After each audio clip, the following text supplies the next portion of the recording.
Stop starting your car like this. Those flashing icons aren't a light show, they're a system check. If you twist the key and go, you might be driving with no oil pressure or a failing alternator, and you won't know until it's too late. Over 60% of engine wear happens in the first seconds after startup, and the next 30 seconds can decide whether your engine dies at 100,000 miles or lives past 500,000. Here's the simple habit that flips the odds. Key on, wait, start.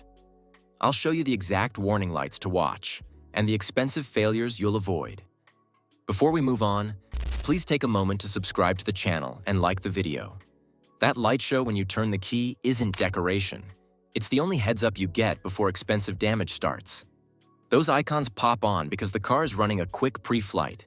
Every bulb, every sensor, every system that needs to wake up before combustion actually happens. When the key goes to on, the cluster does a bulb check so you know the warnings can actually warn. The sensors wake and start sending data. The fuel pump primes the rail so you have pressure the instant injectors open. The ECU loads its startup maps and checks for stored faults, and the battery and alternator do a quick handshake to confirm charging is ready once the engine spins. That's a lot in 2 or 3 seconds, and skipping it is like taking off before the runway is clear. There's a myth that those lights are cosmetic, so you can crank and drive immediately. The reality is, certain icons should appear, then clear, in a predictable order. Oil pressure red, battery/alternator red. Check engine amber, ABS, and airbag icons. On during the check, then off when their systems pass.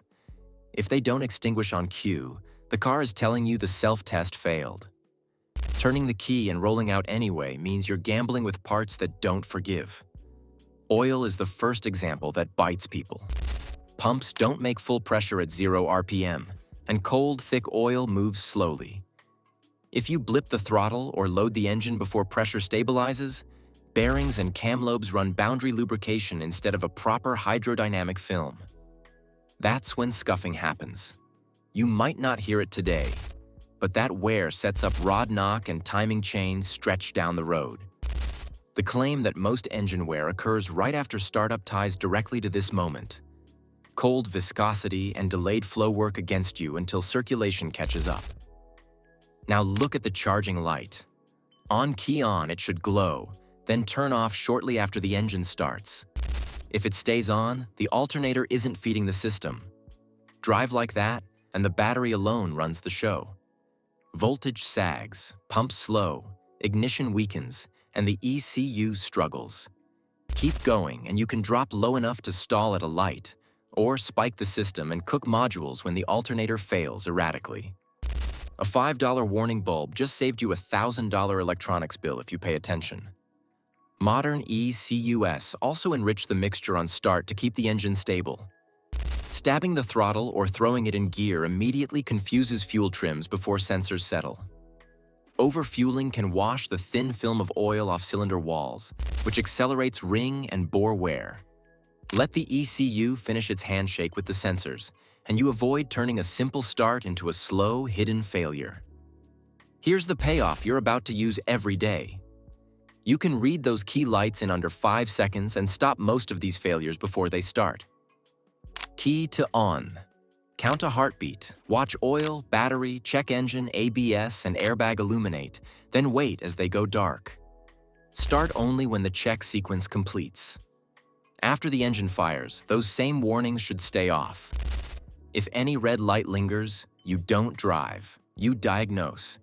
Even an amber that stays on deserves attention before a long trip. Now that the panel's job makes sense, let's break down the exact icons that must disappear, how long they should take, and what each one is telling you when it refuses to go quiet. What if that tiny pause before you twist to start is the difference between scraping by at 100,000 miles and cruising past 500,000? The habit is simple. Key to on. Watch the key warnings do their dance, and don't crank until the important ones go dark. After it fires, let it idle briefly before you roll. You're not wasting time. You're letting the car finish the checks it already started, so the first revolutions aren't happening blind. People skip the pause because they think waiting drains the battery or makes the start harder. Others tap the gas, pump the pedal, or crank multiple times like they're helping. That old carburetor trick doesn't belong on a modern, fuel-injected car. Every press at startup throws extra fuel the ECU didn't ask for and can make the engine stumble. Repeated short cranks hammer the starter and heat the cables, which is far harder on the battery than one clean, confident start after the checks are done. Here's where the lights actually matter. The oil should illuminate during the check and then go out a second or two after the engine runs. If it stays on, shut it down right now. No oil pressure means the bearings, cam journals, and turbo, if equipped, are dry. Running like that even briefly can scuff surfaces and seize the engine within minutes. Don't nurse it. Don't rev it to build pressure. Stop, verify the oil level, and diagnose the pump, pickup, or sensor. Next, the alternator or battery icon. It's on at key on and should disappear once the alternator spins. If it stays lit, the charging system isn't feeding the car. You're driving on the battery alone, and that reserve is short. As voltage drops, fuel pumps slow, coils weaken, and the ECU loses stable reference. You can stall at an intersection, and the low voltage dips and spikes can corrupt modules. That light gives you a safe chance to fix a belt, a tensioner, or a failing alternator before electronics get cooked. Watch the check engine light behavior. It comes on for the bulb check, then should go out after the engine stabilizes. If you see it flash while the engine is running, that's not a suggestion. It's a severe misfire warning. Unburned fuel is hitting a red-hot catalytic converter where it lights off and overheats the core. Keep driving and you can melt the catalyst, overheat O2 sensors, and set yourself up for a 4-figure repair. A flashing CEL means lift off the throttle and shut it down. Turn off accessories before you start. Blowers, heated seats, defrosters, and audio add load and drag voltage down right when the starter needs every amp. Lower voltage means slower crank speed and dirtier sensor data in the first seconds. The ECU relies on stable readings to set fuel and ignition cleanly. Give it a steady electrical environment and you get quicker, smoother starts and less stress on the battery and starter. Cold mornings need a small adjustment. Oil thickens, and it takes a few extra seconds to reach the top end. Let it idle 20 to 30 seconds. Watch the idle settle, then drive off gently. Don't rev hard or lug the engine. Light throttle and moderate RPM build temperature evenly and get everything up to spec without shock loads. Here's the quick sequence that makes it easy. Straighten the wheel so the power steering pump isn't loaded. Switch accessories off, key to on, and watch the lights clear. Start. Let it idle 20 to 30 seconds.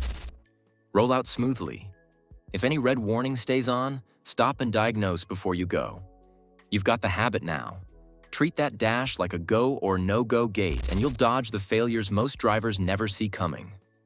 Your dashboard is a live diagnostic gate. Give it 10 seconds and you avoid the failures that cost the most.